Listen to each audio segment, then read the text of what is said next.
ఇలా రైస్ వండితే బరువు పెరగరు, షుగర్ పెరగదు.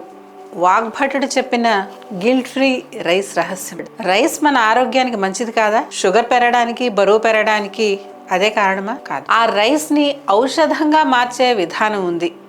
నమ్మలేకపోతున్నారా? చెప్తా. చాలా మందికి భోజనంలో రైస్ లేకపోతే తృప్తిగా అనిపించదు. ఏది తిన్నా, ఎన్ని తిన్నా రైస్ ఉండాల్సిందే. అయితే రైస్ తింటే బరువు పెరుగుతారని, షుగర్ పెరుగుతుందని విని భయపడుతుంటారు. డైటింగ్ అని ఏవేవో తింటుంటారు. కానీ మన తాతలు, అమ్మమ్మలు రోజు బియ్యం తినే బలంగా, ఆరోగ్యంగా ఉండేవారు. ఎంత కష్టమైన పనినైనా అలసట లేకుండా చేసేసేవాళ్ళు. మరి మనకి మాత్రమే ఎందుకు ఆ భయం?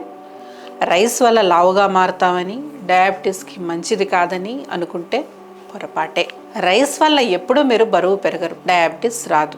ఆ రైస్ వండే విధానం వాటికి కారణం అవుతుంది. ఈ వీడియోలో మంచి రైస్ని ఎలా ఎంచుకోవాలి, సులభంగా జీర్ణం అయ్యేలాగా, మన ఆరోగ్యానికి తోడ్పడేలాగా, డయాబెటీస్కి కారణం కాకుండా తేలికగా ఉండేలాగా రైస్ని ఆయుర్వేద విధానంలో ఎలా వండుకోవాలి అన్న విషయాలు తెలుసుకోబోతున్నారు.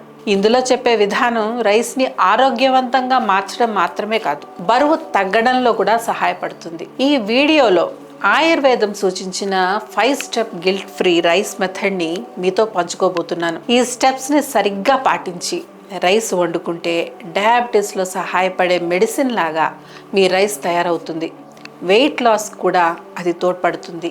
వీడియోలోకి వెళ్లే ముందుగా ఒక చిన్న క్వశ్చన్. మీరు డైలీ రైస్ తింటారా లేదా అవాయిడ్ చేస్తున్నారా? ఎస్, నో కామెంట్ చేసి చెప్పండి. నమస్కారం, నేను డాక్టర్ మాధురి వర్ధన్ ఆయుర్వేద యూట్యూబ్ ఛానల్కి స్వాగతం. రైస్ని ఆరోగ్యవంతంగా మార్చే ఆ 5 స్టెప్స్ ఏంటి ఇప్పుడు ఒక్కొక్కటిగా తెలుసుకుందాం. స్టెప్ 1, సరైన బియ్యాన్ని ఎంచుకోవడం. షష్టికశాలి అంటే 60 రోజుల్లో పండే బియ్యం, పురాణశాలి 1 సంవత్సరం పాత బియ్యం, అలాగే రక్తశాలి అంటే ఎర్ర బియ్యం, ఇవి ఉత్తమమైనవని ఆయుర్వేదం చెబుతుంది. పాత బియ్యం అంటే పురాణశాలి 1 సంవత్సరం లేదా అంతకంటే ఎక్కువ కాలం నిల్వ చేసిన బియ్యం. ఈ బియ్యం తేలికగా ఉంటుంది, స్టిక్కీగా అంటుకుపోదు. ఈ బియ్యంతో వండిన అన్నం సులభంగా జీర్ణం అవుతుంది. కఫం, కొవ్వులను తగ్గిస్తుంది. డయాబెటీస్ ఉన్న వారికి, బరువు నియంత్రణలో ఉన్న వారికి ఇవి అత్యుత్తమైనది. కొత్త బియ్యం అంటే నవాన్నం, ఇది చాలా హెవీగా ఉంటుంది, స్టిక్కీగా ఒకదానికొకటి అంటుకుపోతూ ఉంటుంది, కఫాన్ని పెంచుతుంది, ఆమాన్ని అంటే టాక్సిన్స్ని ఎక్కువగా ఉత్పత్తి చేస్తుంది. బరువు తగ్గాలనుకునేవారు లేదా షుగర్ కంట్రోల్ చేయాలని ప్రయత్నిస్తున్న వారు దీన్ని అవాయిడ్ చేయడమే మంచిది. సాధ్యమైతే ఎర్ర బియ్యం లేదా దంపుడు బియ్యాన్ని ఉపయోగించండి. వీటిలో ఫైబర్ ఎక్కువగా ఉంటుంది. దీనివల్ల షుగర్ లెవెల్స్ హఠాత్తుగా పెరిగిపోకుండా నెమ్మదిగా పెరుగుతాయి. బియ్యం కొనేటప్పుడు కొన్ని ముఖ్యమైన విషయాలు దృష్టిలో ఉంచుకోవాలి. ఎప్పుడు ఎక్కువగా పాలిష్డ్ బియ్యం తీసుకోకండి. అన్పాలిష్డ్ బియ్యం, కొంచెం పైపొర అలాగే ఉన్న బియ్యాన్నే ఉపయోగించండి. బ్రౌన్ రైస్ ఉడకడంలో ఎలా అయితే ఎక్కువ సమయం తీసుకుంటుందో, జీర్ణం అవ్వడంలో కూడా అదే విధంగా ఎక్కువ సమయాన్ని తీసుకుంటుంది. ఇది కూడా గుర్తుంచుకోండి. బియ్యం 1 సంవత్సరం పాత బియ్యం అయి ఉండాలి. సులభంగా జీర్ణం అవుతుంది. పాత బియ్యం సులభంగా విరగదు, కొత్త బియ్యం సులభంగా విరిగిపోతుంది. కాబట్టి పాత బియ్యమో కొత్త బియ్యమో తెలియాలంటే ఒక బియ్యం గింజ తీసుకొని విరిచి చూడండి. కొత్త బియ్యం వాసన కూడా డిఫరెంట్గా ఉంటుంది. పురాణ సలిలా లఘుహు శ్లేష్మ మేధో విష్టంబ క్షౌద్ర సారహ, ఇది చరక సంహితలోని ఒక శ్లోకం. దీని అర్థం ఏంటంటే పాత బియ్యం లైట్గా ఉంటుంది, కఫం, కొవ్వులను తగ్గిస్తుంది, అలాగే సరైన జీర్ణక్రియను ప్రోత్సహిస్తుంది. ఒకవేళ మీ దగ్గర పాత బియ్యం అందుబాటులో లేకపోతే ఒక సింపుల్ టెక్నిక్ ఉంది, అది ఫాలో అయిపోండి. బియ్యాన్ని స్వల్పంగా తక్కువ మంటపై వేయించండి. దీనివల్ల బియ్యం తేలికగా జీర్ణమయ్యేలాగా మారుతుంది. ఈ బియ్యాన్ని జాగ్రత్తగా స్టోర్ చేసి కూడా ఉంచుకోవచ్చు. ఇక స్టెప్ 2 అంటే వాటర్ రేషియో. రైస్లో ఎన్ని నీళ్లు ఉపయోగించాలి? వాగ్భటుడు తన అష్టాంగ హృదయం గ్రంథంలో బియ్యం వండే విధానాన్ని చాలా స్పష్టంగా వివరించాడు. మండం పేయ విలేపి నామోదనస్య చ లాఘవం. దీని ప్రకారం బియ్యం వండడానికి 4 విధానాలు ఉన్నాయి. మొదటిది మండం అంటే బియ్యం నీరు. 14 రెట్లు నీళ్లు పోసి వండిన బియ్యంలో నీరు మాత్రమే ఉపయోగిస్తారు. ఇది చాలా తేలికగా ఉంటుంది. జ్వరంలో, అజీర్ణంలో, వ్యాధి తర్వాత బలహీనతలో దీన్ని తీసుకుంటే చాలా ప్రయోజనం. ఇక రెండవది పేయం. దీన్ని కూడా మండల్లానే వండుతారు, అయితే ఇందులో నీటితో పాటు బియ్యం గింజలు కూడా ఉంటాయి. ఇది ఒక పల్చని బియ్యపు గంజి. దీనిని తాగొచ్చు, అయితే తేలికపాటి పోషణ కోసం ఉపయోగపడుతుంది. ఇక మూడవది విలేపి. ఇందులో మండం, పేయం పద్ధతుల కంటే తక్కువ నీళ్లు, ఎక్కువ బియ్యం ఉంటాయి. ఇది అర్ధ ఘన రూపంలో ఉండే బియ్యం వంటకం. తేలికగా జీర్ణం అవుతుంది, అదే సమయంలో శరీరానికి పోషకంగాను ఉంటుంది. బరువు నియంత్రణలో ఉన్నవారికి ఇది మంచి చాయిస్. ఇక నాలుగవది ఓదనం లేదా అన్నం. ఇది మనం సాధారణంగా వండుకునే అన్నం. ఇందులో 1:4 లేదా 1:6 నిష్పత్తిలో నీరు వాడతారు. ఇది ఎక్కువగా ఉడికితే ముద్ద అయిపోతుంది, లేదా అంటుకునేలాగా స్టిక్కీగా వండితే హెవీగా మారుతుంది. డయాబెటీస్ ఇంకా వెయిట్ లాస్కి విలేపి మంచిది.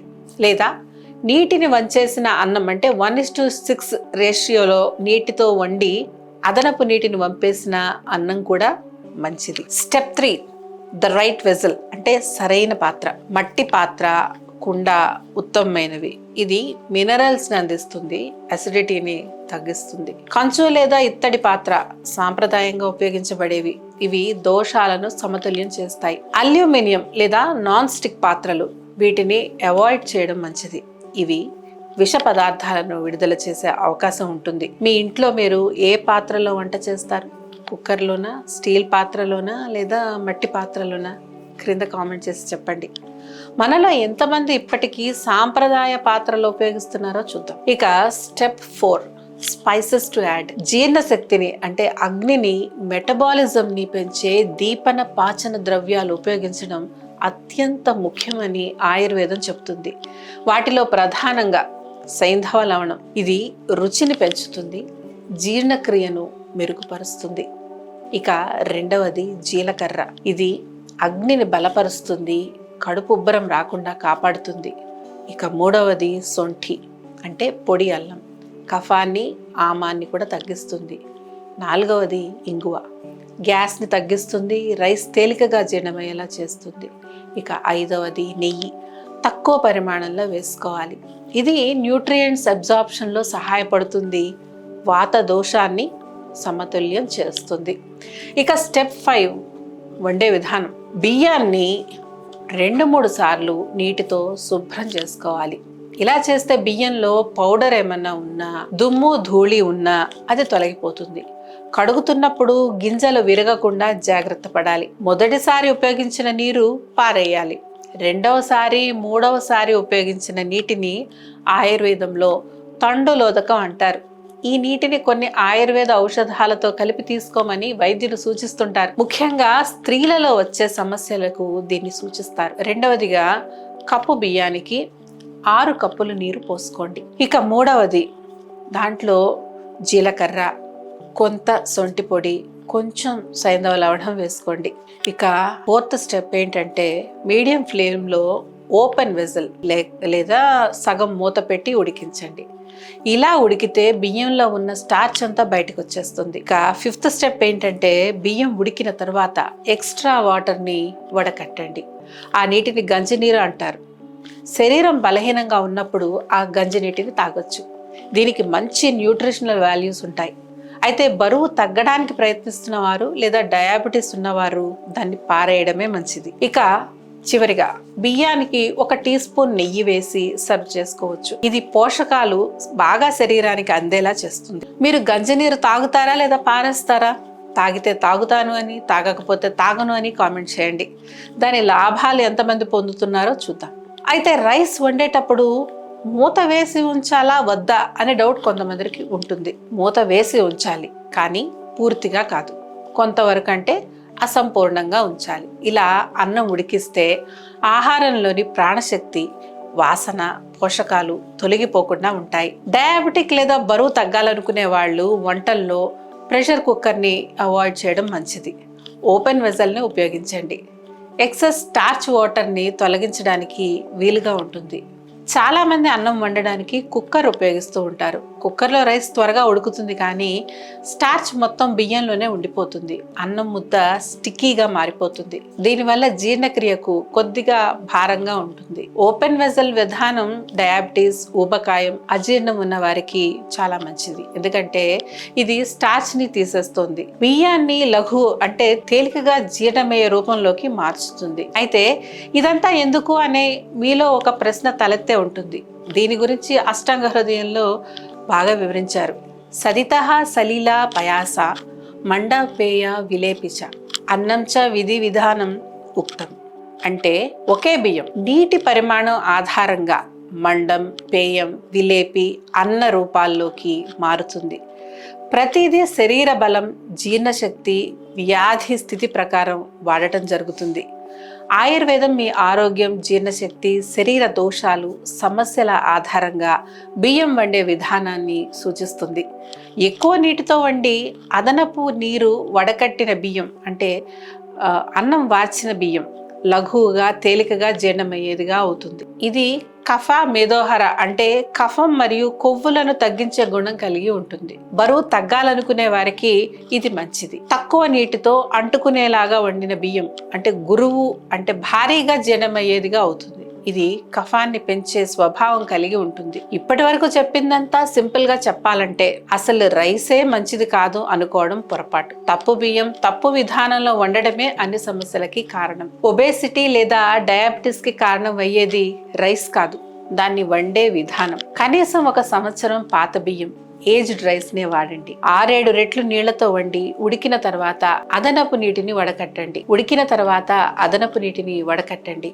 జీలకర్ర, సైంధవ లవణం, కొద్దిగా నెయ్యి వేయండి. ఇది జీర్ణక్రియకు తోడ్పడుతుంది, రుచిని పెంచుతుంది. మట్టి లేదా కంచు పాత్రలో వండండి.